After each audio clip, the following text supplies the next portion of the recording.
तो early intervention के इतने बेनिफिट्स हैं। जो बच्चा आया हमारे पास 2 साल का या 3 साल का या उसके बीच का कोई बच्चा आया है, उसने अगर बच्चे ने ऑक्यूपेशनल थेरेपी स्टार्ट की, ऑक्यूपेशनल थेरेपी स्टार्ट करने के बाद जो उसके इश्यूज हैं वो मैक्सिमम रिजॉल्व हो जाते हैं। और मैंने अपनी लाइफ में बहुत सारे एक्सपीरियंस लिए हैं इस चीज़ के। जो बच्चा आया है अर्ली इंटरवेंशन के लिए वो 100% और कंप्लीट होके गया है। मेरे पास खुद भी एग्जांपल्स हैं इस चीज़ के। ऑक्यूपेशनल थेरेपी एक ऐसी चीज़ है, अगर आप सही जगह और सही टाइम पे ले रहे हैं तो रिजल्ट 100% मिल रहे हैं। बच्चा प्रॉपर अपने जॉइंट्स को कंट्रोल नहीं कर पा रहा है। हाँ। जब बच्चा जॉइंट को कंट्रोल नहीं कर पा रहा है तो फिर वो कैसे करेगा? हाँ। क्योंकि उसका जो ब्रेन है वो कनेक्टेड नहीं है सारे जॉइंट्स के साथ। उसको कितना रेस्पॉन्स मिलना चाहिए, जो हमारा सेंसरी मोटर रेस्पॉन्स होते हैं वो कंप्लीट नहीं होते हैं, और उसी के रीजन से वो बच्चा बार बार हैंड फ्लैप कर रहा होता है। नमस्कार, स्वागत है आप सभी का HBN न्यूज में और मैं हूं आपके साथ अनु पांडे। आज हमारे साथ स्टूडियो में मौजूद हैं डॉक्टर जितेंद्र कश्यप, जो कि एक ऑक्यूपेशनल थेरेपिस्ट है। सर, पहले तो मैं आपका बहुत बहुत धन्यवाद करना चाहूंगी कि आपने अपना कीमती समय हमें दिया। मैं चाहूंगी कि आप हमारे दर्शकों को अपना परिचय दें। जी नमस्कार, मैं डॉक्टर जितेंद्र कश्यप, मैं एक ऑक्यूपेशनल थेरेपिस्ट हूँ और मैं पीडियाट्रिक्स फील्ड में काम कर रहा हूँ। सर, आप कितने साल से? मेरे को 8 साल हो गए हैं काम करते हुए, और मैं मतलब अपने ऑक्यूपेशनल थेरेपी में अपने ऑर्थो और न्यूरो और पीडियाट्रिक्स ये सभी केसेस देख चुका हूँ। सर, पहला तो मेरा सवाल ये होगा कि ऑक्यूपेशनल थेरेपी है क्या?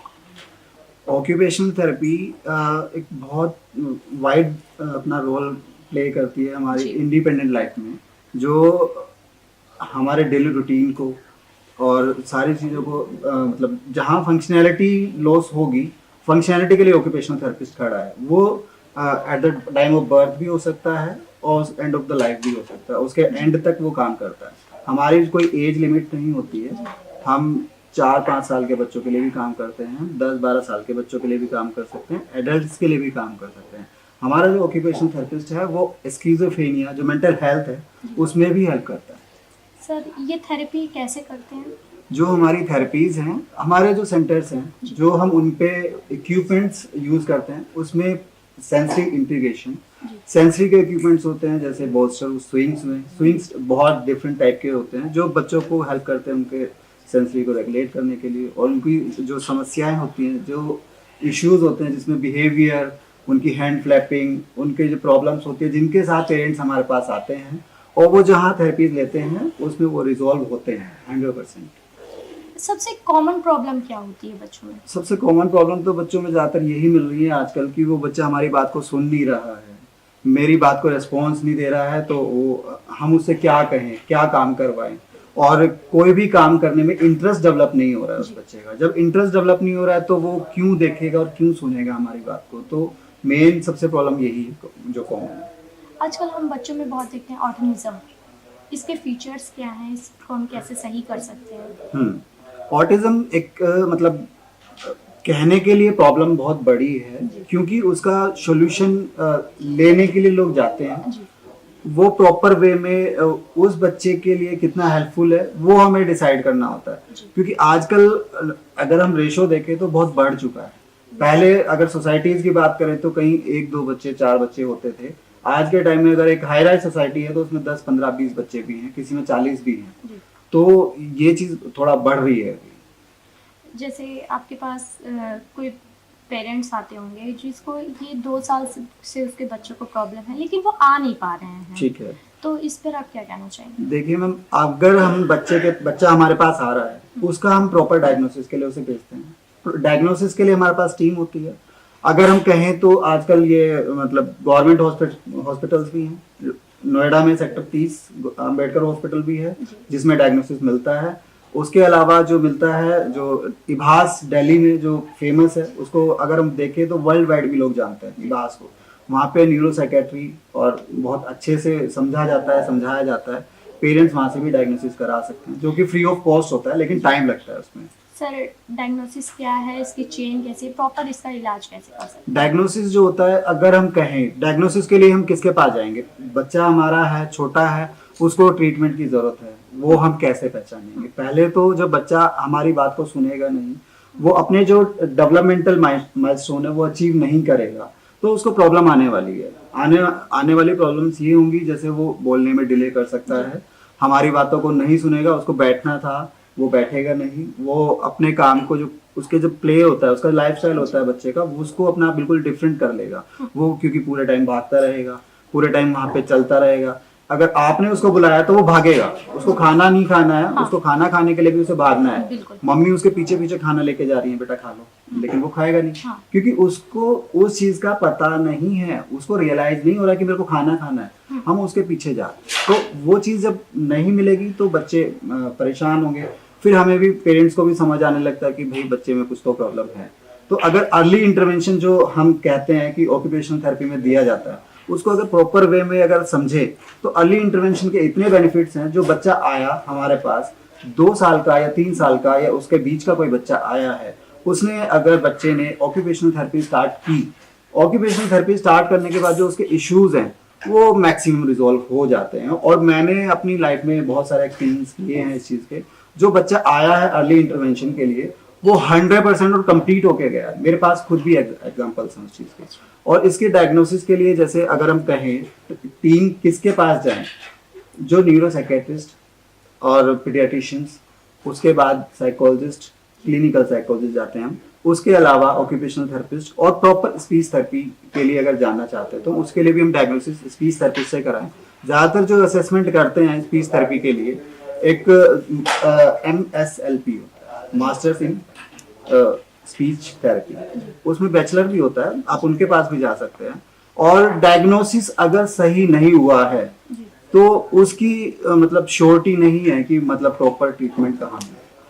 क्योंकि बच्चे के जो इश्यूज हैं वो अलग हैं, हम कुछ और देख रहे हैं उनमें। हम किसी स्पीच थेरेपिस्ट के पास भी जा रहे हैं और स्पीच थेरेपिस्ट अगर बैचलर नहीं है तो बैचलर नहीं है तो उसको उतनी इश्यूज नहीं पता लग पाएंगे, वो उसको कनेक्ट नहीं कर पाएगा, तो प्रॉब्लम फिर सेम और फेस करनी पड़ेगी। अगर हम जाएंगे किसी ऐसे के पास जो मतलब है प्रॉपर, तो उसके पास कोई प्रॉब्लम नहीं है।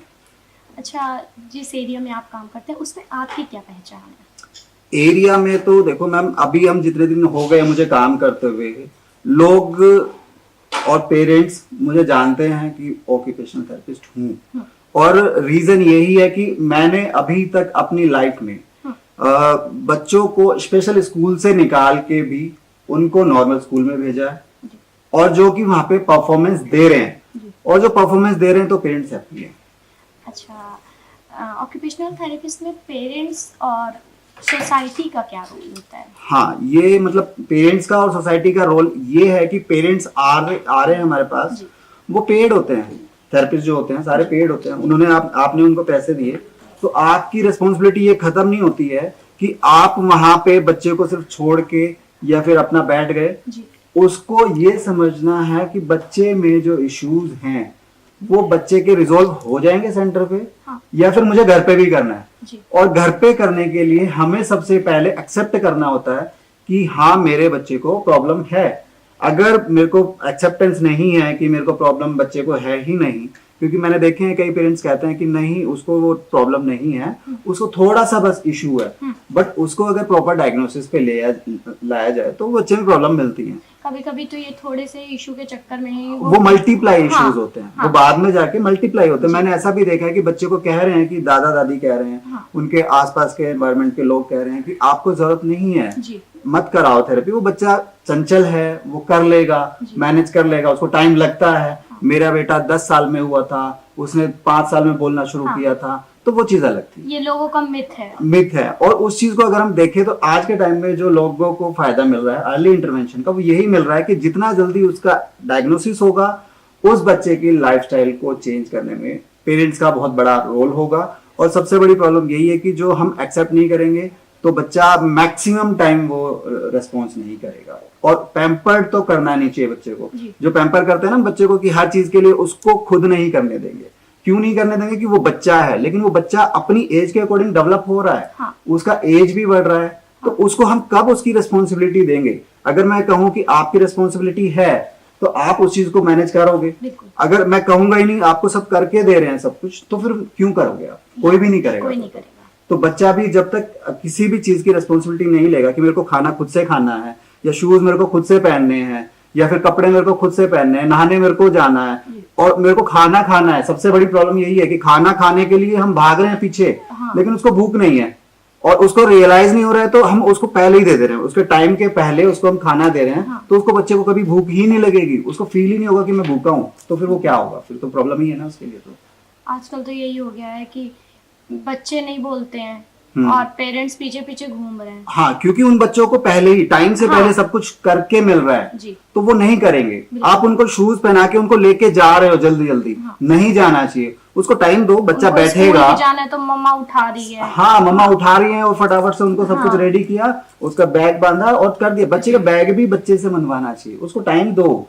सोने की प्रॉब्लम आती है बच्चे के साथ कि भाई बच्चा लेट सो रहा है, ठीक है मानते हैं हम, लेकिन उसको आप अगर अर्ली उठाओगे, 6 o'clock उठाओ, 7 o'clock उठाओ, बच्चा उठेगा। और दिन में उसको सोने मत दो, रात को वो 100% 10 से 11 के बीच में सो जाएगा, क्योंकि उसका जो स्लीप टाइम है वो दिन में पूरा, रात में क्यों सोएगा बच्चा, नहीं सोएगा वो। रात में वो भी अपने पेरेंट्स के साथ फोन हाँ, देख रहा है, टीवी फोन देख रहा है, टीवी देख रहा है, उसको खेलना है। टाइम भी आजकल बच्चों की बहुत बढ़ रही है। पापा लैपटॉप पे काम कर रहे हैं, बच्चा वहां मोबाइल लेके बैठा हुआ, क्योंकि पापा को डिस्टरबेंस नहीं होना चाहिए। हाँ। मम्मी ये लैपटॉप पे काम कर रही है तो मम्मी को डिस्टरबेंस नहीं होना चाहिए, तो बच्चे को तो कुछ ना कुछ करेंगे ना। तो वो सबसे बड़ा इशू है आज के टाइम में। ऑटिज्म से पेरेंट्स पे क्या इफेक्ट पड़ रहा है, इसके फीचर्स क्या क्या हैं? ऑटिज्म जो है ना, मतलब मेंटल हेल्थ डिसऑर्डर है। और इसमें जो इश्यूज हैं बच्चे के साथ जो बढ़ते हैं, कई बार पेरेंट्स कहते हैं कि वो बच्चा कर रहा है और बहुत सारी चीजें कर रहा है जो कि पॉजिटिव हैं, लेकिन उसके साथ नेगेटिव चीजें भी होती हैं बच्चे के साथ, कि वो उन चीजों में भी डेवलप कर रहा होता है, जैसे कि जिद करना, ठीक है, हमारी बात को रेस्पॉन्स नहीं देना, आई कांटेक्ट नहीं देना, और किसी भी चीज को मतलब इंटरेस्ट के साथ नहीं करना। सिर्फ हम करा रहे हैं, उसको जबरदस्ती करा रहे हैं, उस टाइम के लिए करा रहे हैं, कोशिश कर रहे हैं कि मतलब आप उस बच्चे को जितना मैक्सिमम हम दे सकें अपनी साइड से वो देंगे। लेकिन प्रॉब्लम फिर ये आ जाती है कि पेरेंट्स है ना उसमें इन्वॉल्व नहीं होते। हाँ। और पेरेंट्स अपना टाइम बचाने के लिए बच्चे को सारी चीजें करने देते हैं, उसके जो सिम्टम्स फिर बढ़ते चले जाते हैं। जब बच्चा अपने आप से ही सारा कुछ करेगा तो वो फिर एक ग्रोथ नहीं करेगा, उसका जो ब्रेन है वो सिर्फ वहीं स्टक हो जाएगा कि मेरे को तो इतना ही करना है, मैं ज्यादा क्यों करूं। मैंने देखा है बहुत से बच्चे ऐसे भी हैं जिसको मतलब सारी चीजें करके मिली हैं, वो बच्चे बाहर की सोसाइटी में नहीं जानते हैं, पार्क में खेलना नहीं चाहते हैं। प्रॉब्लम आती है आजकल तो ट्रेडिशनल गेम तो बिल्कुल जीरो हो गए हैं। ट्रेडिशनल गेम क्यों जीरो हो गए? क्योंकि पहले सोसाइटी में या फिर अपने घर में जहाँ भी रहते थे हम, तो हम मिलते रहते थे, हमारे दोस्त होते थे, हमारे फ्रेंड्स होते थे। आज के टाइम में तो बंद हो गया है। आजकल तो ऑनलाइन सब मिल लेते हैं, भाई फोन कर लिया मैंने, वीडियो कॉल कर ली, हाँ मिल गए। बट ये चीज तो बच्चों के लिए नहीं है ना। बच्चों की जो एज डेवलप हो रही है वो उसमें तो प्रॉब्लम आएगी। पेरेंट्स भी तो नहीं जाने देते हैं ना कि बाहर मत जाओ, मिट्टी है, ये है वो। पहले के टाइम में बच्चों को मिट्टी में ही खेलने देते क्योंकि मिट्टी से ही जुड़े हुए लोग आजकल जो अब बैठे हैं हमारे, वो लाइफ अपनी जी पाए हैं। कोई 100 साल जिया है, कोई 120 साल जिया है। आज के टाइम में तो हम इतना कुछ अपने आप को प्रोटेक्ट करके आज बैठे कहाँ हैं, कुछ भी नहीं है हमारे पास। अगर हम देखें फ्लैट में रह रहे हैं, छोटी सी जगह है, उसमें बच्चा एक कमरे में बैठा हुआ है और उसकी मैक्सिमम टाइम वहीं बीतना है, क्योंकि बच्चा घर से बाहर अकेला नहीं जा सकता है, पेरेंट्स के पास टाइम नहीं है, तो फिर वो कैसे होगा? तो वो प्रॉब्लम फिर बढ़ जाती है। और उसमें सिम्टम्स ये बढ़ते हैं उनके इश्यूज, जैसे आई कांटेक्ट नहीं देगा बच्चा, रेस्पॉन्स नहीं देगा, हैंड फ्लैपिंग करता है, बच्चा हिलाता ही रहता है कंटिन्यू। कुछ बच्चे होते हैं एक्साइटेड होते हैं, एक्साइटमेंट में अपने हाथ को हिलाते रहेंगे और उसको कंट्रोल नहीं कर पाते हैं। बच्चे को हम कोशिश करते हैं रोकने की, उसको बोलते हैं, चिल्लाते हैं, कई बार तो पेरेंट्स मारते भी हैं। लेकिन उसको मारना नहीं चाहिए। उसको कभी रियलाइज ही नहीं हुआ कि बच्चा मैं पिट रहा हूं तो मेरे को क्या फायदा मिल रहा है। उसको मारने का उसको एहसास ही नहीं है, तो उसको फायदा ही नहीं है मारने का। तो प्रॉब्लम फिर ये बढ़ती चली जाती है, बच्चा हमारी बात को नहीं सुनेगा। जैसे अभी आपने कहा कि बच्चे हैंड फ्लैपिंग करते हैं, तो इसमें इसकी ये कोई थेरेपी होगी? इसकी थेरेपीज होती हैं। बच्चा प्रॉपर अपने जॉइंट्स को कंट्रोल नहीं कर पा रहा है। जब बच्चा जॉइंट को कंट्रोल नहीं कर पा रहा है तो फिर वो कैसे करेगा? क्योंकि उसका जो ब्रेन है वो कनेक्टेड नहीं है सारे जॉइंट्स के साथ। उसको कितना रेस्पॉन्स मिलना चाहिए, जो हमारा सेंसरी मोटर रेस्पॉन्स होते हैं वो कंप्लीट नहीं होते हैं, और उसी के रीजन से वो बच्चा बार बार हैंड फ्लैप कर रहा होता है। स्पेशल एजुकेशन के बारे में हमारे दर्शकों को कुछ बताइए। हाँ, स्पेशल एजुकेशन जो मतलब एक एजुकेशन है जो डिफरेंट करती है एक नॉर्मल टीचर और स्पेशल एजुकेटर के बीच में।